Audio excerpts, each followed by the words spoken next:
Jeroboam, the king who rewrote God Israel's first great deception, the name that haunts the Bible. There is one name in the Bible that appears again and again and again, not because of greatness, not because of miracles, but because of damage. Jeroboam, son of Nebat, who caused Israel to sin. No other king is remembered like this. Jeroboam didn't just rule Israel. He reprogrammed how an entire nation understood God. And once he did, Israel never recovered. Tonight on Weird Files, we reveal the full story of Jeroboam the king who didn't reject God, but rewrote him. Chapter 1. Israel at its peak and about to collapse. Under King Solomon, Israel reached legendary heights, wealth beyond measure, trade routes across continents, monumental architecture, the temple of God itself. But beneath the gold was rot. Solomon imposed crushing taxes, forced labor, political favoritism. The kingdom looked united, but it was fractured. And in the shadows of this empire, a man was rising. Chapter 2. Jeroboam, the man from nowhere. Jeroboam was not royalty. He was a labor supervisor, intelligent, charismatic, dangerous to the status quo. Solomon noticed his talent and promoted him. But Jeroboam saw the suffering of the people, and the people saw something else, a future king. Solomon sensed it too. That's when the prophecy came. Chapter 3. God's shocking choice. One day, the prophet Ahijah met Jeroboam on the road. He tore his cloak into 12 pieces. 10 were given to Jeroboam. God's message was clear. The kingdom would be divided. Jeroboam would rule 10 tribes.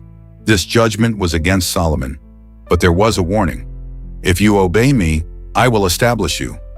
Jeroboam wasn't stealing a throne. He was chosen. But fear would soon replace faith. Chapter 4. Exile, return, and revolution. Solomon tried to kill Jeroboam. Jeroboam fled to Egypt, a symbolic detail many overlook. Egypt. The land of former bondage. The land of false gods. The land Israel was never meant to return to.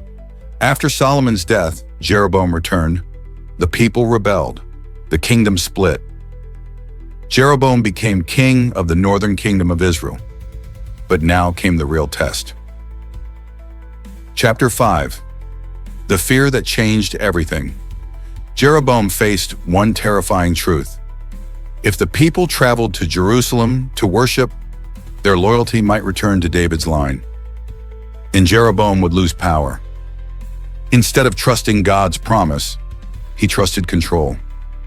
This is where history turns dark. Chapter 6. The golden calves return. Jeroboam created 2 golden calves, one in Bethel, one in Dan, and he declared, "Here are your gods, O Israel, who brought you up from Egypt." The exact words spoken at Mount Sinai. This wasn't ignorance. This was strategy. He told the people, "You don't need Jerusalem. You don't need the temple. You don't need God's chosen system. You need convenience." Chapter 7. A new religion by royal decree. Jeroboam went further. Changed holy days. Appointed priests not chosen by God. Created alternative altars. This wasn't paganism alone. It was state-controlled worship. God was no longer sovereign. The king was. Chapter 8. The prophet and the broken altar. A mysterious man of God confronted Jeroboam mid-sacrifice. He prophesied. The altar would split. Jeroboam's hand would wither. Instantly it happened. Jeroboam screamed for mercy. God healed him, but Jeroboam refused to repent.